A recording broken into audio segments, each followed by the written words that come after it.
It was a Coast Guard cutter that was credited with sinking the first Nazi submarine in American waters. And other cutters were equally successful as sub-busters, as the Battle of the Atlantic became more furious.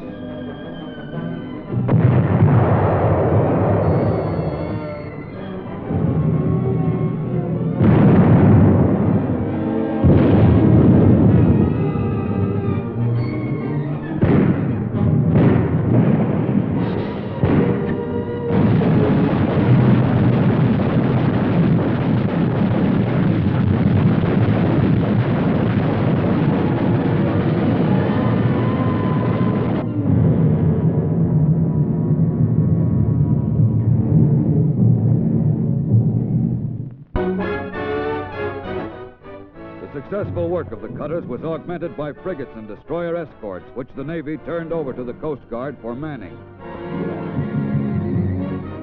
A killer group of destroyer escorts played a major part in breaking up the last serious Nazi submarine offensive in 1945. And the Coast Guard personnel manning the ships were given high recognition for this achievement at the war's end.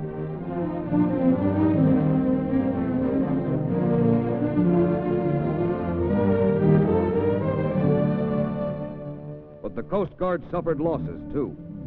The 2,200-ton cutter Hamilton was the first American warship torpedoed in the Atlantic. Over 30 Coast Guard manned vessels were lost during World War II in action all over the world. In Washington, the Coast Guard's Commandant, Admiral Russell R. Wacie, summarized the war record of the service. For nearly all our national history, the Coast Guard has served as the nation's maritime law enforcement and safety at sea body. During the years of peace, it assumed an ever-increasing number of functions to make shipping safe alike from natural menaces and from threats by the lawless. Now, in the midst of a world war, it has joined its forces with the rest of our armed services to put down the menace of aggression and oppression. As an operating part of the Navy, it has manned combat transports and landing craft in combat theaters all over the world. The Coast Guard has been in the vanguard of attack in every major invasion.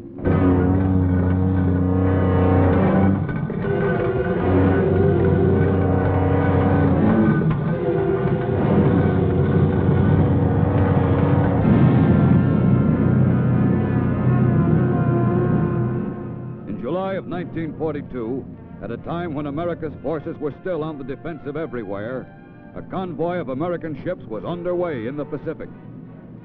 Among them was the attack transport Hunter Liggett, a converted luxury liner, one of the first large Navy ships to be manned entirely by Coast Guard personnel.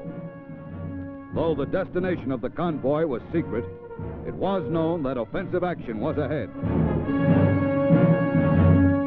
Constant drills were ordered to augment the intensive amphibious training which the crew had already received in the United States. The passengers carried aboard were Marines. Nearly 1,500 battle-trained men of the 1st Marine Division who were to participate in the first invasion of enemy-held territory, 6,000 miles from home.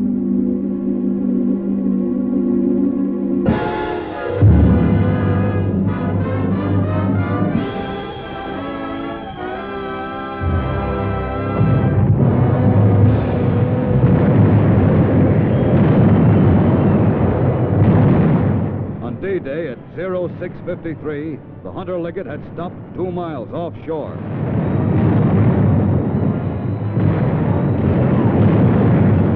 At 0800, the loaded LCVPs proceeded toward the beach.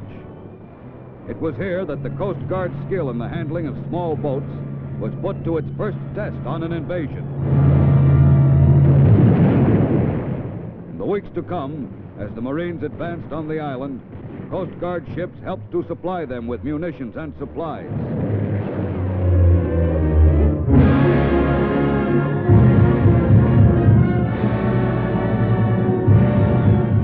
Three months after the invasion of Guadalcanal, over 800 ships, the largest concentration ever assembled, were on their way to North Africa.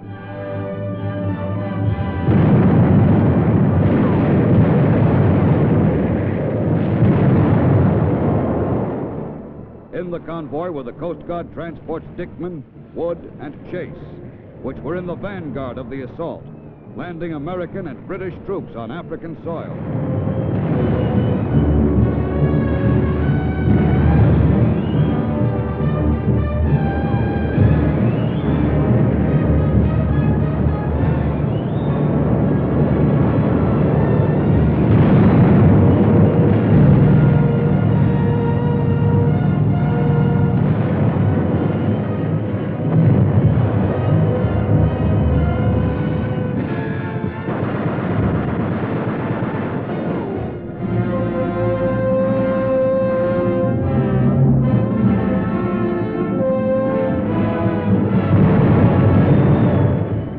First invasion of European soil.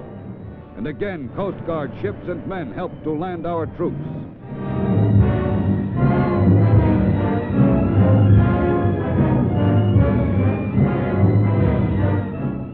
For the first time in this war, LCIs and LSTs saw action on the beaches of Scoglietta, Gela, and Licata. The landing barges of transports, which 8 months ago participated in the invasion of Africa, shuttled back and forth with troops and supplies. But the landings were made costly by concentrated enemy air attacks.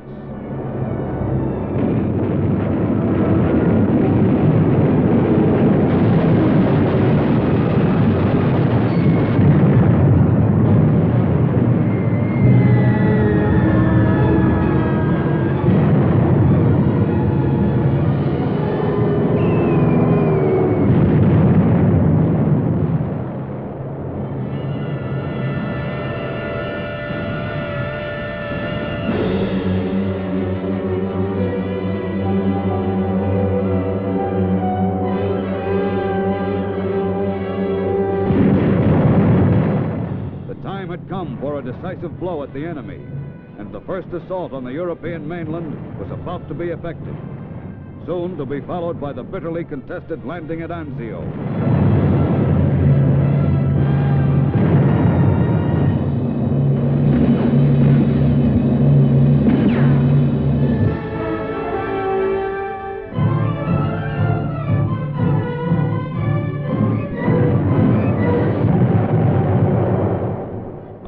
Side of the world, Navy and Coast Guardsmen were preparing to land Marines on a tiny atoll.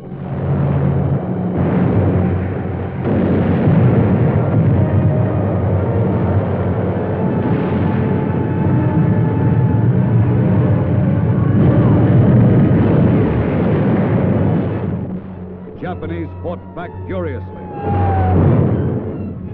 Landing barges of the USS Arthur Middleton were stopped on reefs, and enemy fire took a dreadful toll of American lives.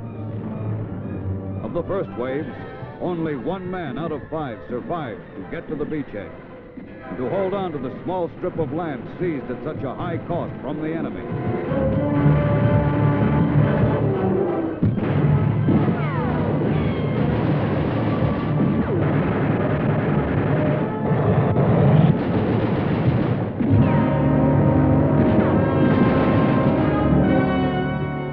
Steady stream, the landing barges brought the wounded back to the transports.